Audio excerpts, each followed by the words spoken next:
E vamos para a segunda dúvida, muito importante, da aluna Olivia. Essa aqui eu sei que é dúvida de muita gente, principalmente dos colegas que não são endocrinologistas.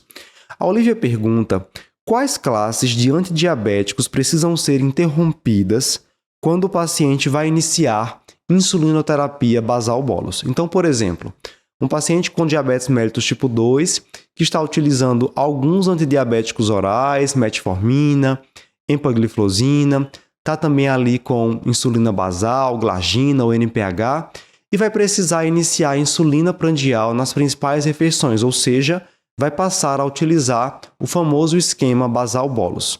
O que eu devo fazer com os antidiabéticos orais, com a metformina, com a gliflozina? Mantenho, devo suspender? Existe alguma classe em específico que eu devo interromper? Posso manter todas? Vamos entender isso.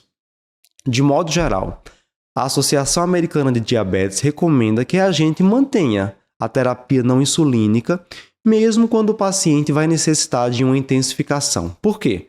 Para que a gente possa manter esse paciente ainda com o benefício que esses antidiabéticos oferecem. Não só em relação ao controle glicêmico, mas também em relação ao controle de peso, redução de risco cardiovascular, redução de risco de desfechos renais. Então, a empagliflozina, por exemplo, ela não está nesse esquema apenas para controle glicêmico. Para ser bem honesto, num paciente que já vai fazer insulinoterapia basal bolus, o menor benefício da empagliflozina, que não é um antidiabético potente, será em relação à redução de hemoglobina glicada. Ela está ali também, principalmente, para redução de risco cardiovascular, redução de risco de desfechos renais. Então, se eu ressuspendo esse antidiabético porque eu vou intensificar o tratamento com insulina, eu até posso conseguir um bom controle glicêmico utilizando apenas a insulinoterapia, mas esse paciente não terá ali os demais benefícios da medicação oral.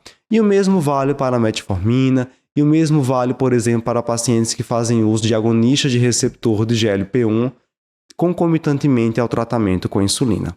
Agora, a gente deve ter cautela com aqueles antidiabéticos que aumentam o risco de hipoglicemia, que são os secretagogos de insulina. No caso, que a gente usa hoje na prática, as sulfonilureias, gliclazida, glimepirida, glibenclamida.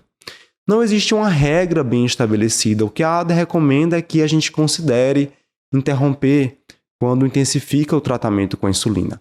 Na prática, uma dica prática que funciona bastante é: se você vai necessitar de dose de insulina, mesmo que seja só insulina basal, ali maior que 0,3, 0,4 unidades por quilo por dia, eu recomendo que você interrompa a sulfonilureia.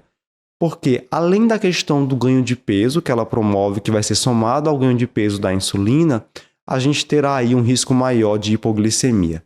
E é melhor que você faça esse manejo do risco de hipoglicemia apenas com a insulina, do que submeter esse paciente ao risco tanto da sulfonilureia quanto de uma dose alta de insulina.